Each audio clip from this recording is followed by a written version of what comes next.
This is round 3 of this video. My first 2 have gotten interrupted by one thing or another, which is life, and it's fine. So today I got my workout in. It was super hard to be motivated. I'm super tired. Was all day, and trying to find ways to stay excited and to stay as motivated. And I know that, some days life's just a little bit up and down.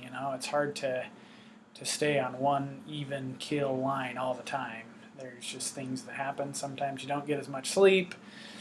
Just, who knows? Just different things, hormones and food intake and all kinds of things can affect your energy level and affect how you feel and how you're thinking. And so today didn't feel like one of my better days, although I did get a good workout in.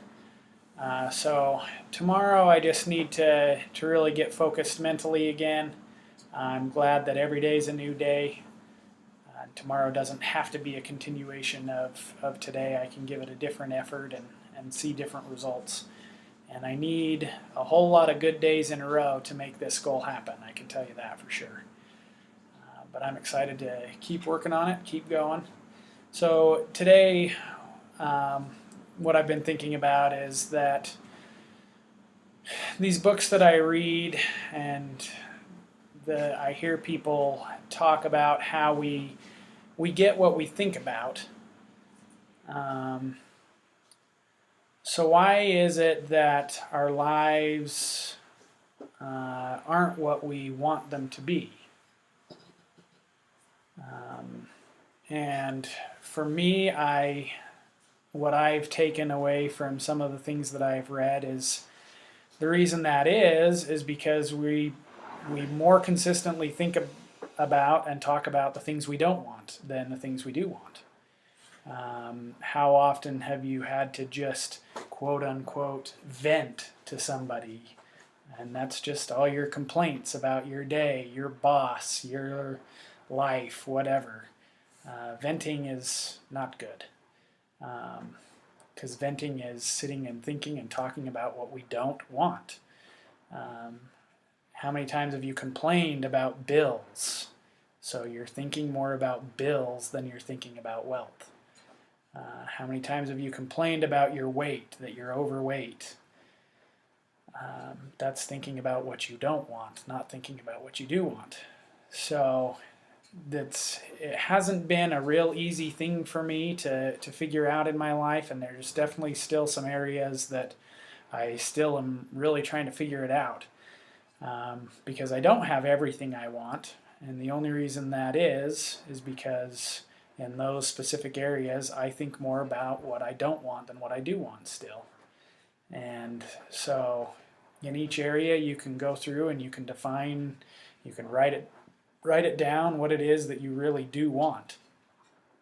What do you want out of life? What do you want out of work? What do you want out of your financial situation? What do you want physically? I think I talked about this a little bit in a video earlier.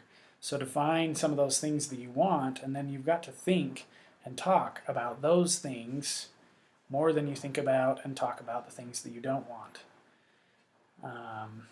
One of the examples is to get on some kind of if you're in debt, get on a debt repayment plan and focus on wealth. Don't focus on getting out of debt, because then you're thinking about debt all the time. So that's something that I'm still working on and trying to figure out in my life, and hopefully you guys can work on it and figure it out too. We've got to find ways to think and talk about what it is that we do want, and complaining is not that. And so if you ever catch yourself complaining, you can stop yourself and say, but I'm very grateful for such and such. Man, I'm tired of being fat, but I'm so grateful that I have enough food to eat. Something like that. There's always in every situation something to be grateful for. So if you find yourself complaining, stop mid-sentence and think of something that you're grateful for to complete that sentence, and that'll get you thinking in the right direction. So good luck with that. I'm going to keep working on that one myself, and we'll see how it goes over the next few months if thinking about what I do want will bring about this goal. All right, thanks for tuning in. Have a good night.